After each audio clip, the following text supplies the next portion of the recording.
Office में बैठे हैं तो इस तरीके से पैर करके, यहाँ लेडीज लोग बिछिया पहनती है अंगूठे में, यहाँ नाभि सेटिंग के लिए आप कुछ ना कुछ पहनाते थे पुराने लोग, उसी जगह में जो जड़ है ये, इसमें सिर्फ ऐसा 20 बार घुमा देना है, ट्विस्ट कर देना है बस।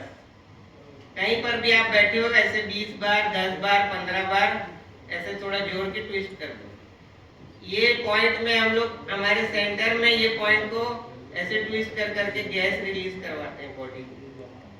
तो ये आप खुद ही कर सकते हैं ट्रीटमेंट अपना। ये सबसे इम्पोर्टेंट पॉइंट है, अंगूठे की जड़, और दोनों पैर का करना है। कोई भी पैर का भी कर सकते हो, अगर आपके पास समय उतना है तो एक ही पैर का कर लो, कभी दूसरे पैर का कर लो, कभी एक फुटबॉल किक मार दो एक पैर से, कभी दूसरे में कर दो। जरूरी नहीं कि उसको कंप्लीट करना है, दिन भर में अगले दिन जब भी याद आए वो चीज को कर देना है। यानी ये सेकंड्स वाली एक्सरसाइज बता रहा हूँ सर, मिनट भी नहीं लगना है इसमें। ये गैस का पॉइंट है। और अगर लेफ्ट पैर की सभी उंगलियों में कर देंगे तो लीवर, गॉल ब्लैडर, पैंक्रियास सब कवर हो जाएगा। लेफ्ट पैर की सभी उंगलियों, लीवर जैसे अंगूठे के बाद शुगर का पॉइंट है। अब शुगर जो आप लोगों को होती है, जैसे शुगर की बात हुई, तो जैन शास्त्र के जो टाइमिंग है खाने के, वही टाइम में अपने बॉडी में इंसुलिन सबसे ज्यादा रहता है। कौन सा टाइम है जैन शास्त्र में? 3 टाइम बताइए खाने का। टाइम बताइए कितने बजे? तीनों टाइम 8 से 9, 12 से 1 और शाम के 5 और शाम 4। आइए आप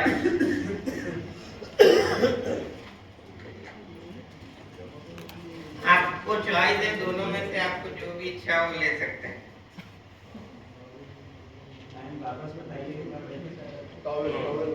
आप बताइए आप क्या टाइम है?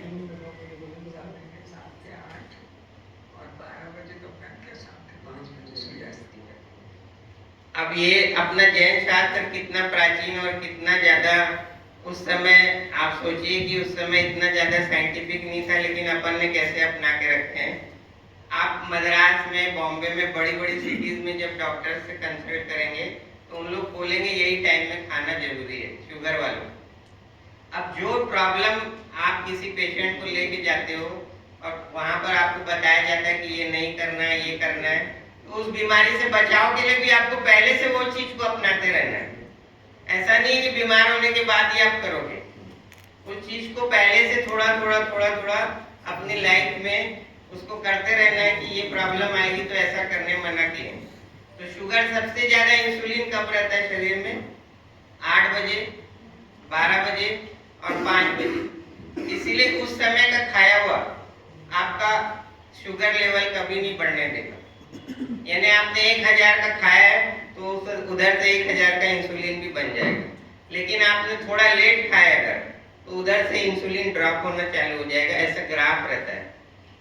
तो इधर आपने खाए, इसलिए सबसे ज्यादा जो लेडीज लोग गलती करती है, वो अगर उपास या पचकान नहीं कर रही है तो 7:30 8 बजे कुछ ना कुछ खाना है। ये आप जेंट्स लोगों को, उन लोग को जरूर समझाना है कि खाली पेट नहीं रहना है। खाली पेट रहने से ही एसिडिटी बढ़ती है शरीर में, फिर आप एसिडिटी की गोली लेते हो, क्योंकि उस समय स्टमक सबसे ज्यादा एक्टिव रहता है, यानी एसिड बनता है। जब एसिड बनता है उस समय कुछ डालना है। जब बढ़ जाता है एसिड, जैसे आप खाना खाते हो तो अगर आप पानी पिए या फिर खाते समय या रोटी बनाते समय या और नीचे तक आएंगे, तो जब आटे को आप घोलते हो पानी में, अगर पानी ज्यादा हो जाता है तो क्या डालते हैं? जब आटा उसनते हैं आटा डालते हैं। वैसी बॉडी में जैसी एसिड बना उसमें कुछ डाल देना, उसको एब्जॉर्ब करा देना। ये सबसे इम्पोर्टेंट है। अगर आपने उसके बाद डाले, एसिड बढ़ गया, तो जैसे कौवे की कहानी आप सुने, मटकी में पत्थर डाले पानी ऊपर आ गया, वैसी छपाक से आपने एसिड में कुछ डाले, एसिडिटी ऊपर आएगी, फिर आपको लगता है मेरे को एसिडिटी हो रही है, लेकिन वो एसिडिटी आपने खुद ने पैदा की हो। लेकिन कोई अगर पचकान उपास करता है, वो पचकान उपास का भी पहले से ले लेना है, 1 दिन पहले से। ज्यादातर लोग ये गलती करते हैं कि सुबह उठने के बाद पचकान लेते हैं। उसमें क्या है, अपनी बॉडी की मशीन चालू हो जाती है, ब्रेन को पता है आज कुछ मिलेगा, आपने बाद में रोका है। इसलिए उपवास पचकान के समय एसिडिटी नहीं बढ़ेगी अगर आप पहले से लोगे। पहले से आपको पता रहेगा कि कुछ मिलना नहीं है तो एसिड रिलीज होना बहुत कम हो जाएगा। इसलिए वो गलती कभी कोई नहीं करेंगे कि उपवास पचकान आप ऐसे लेते जाएं लाइन से, जब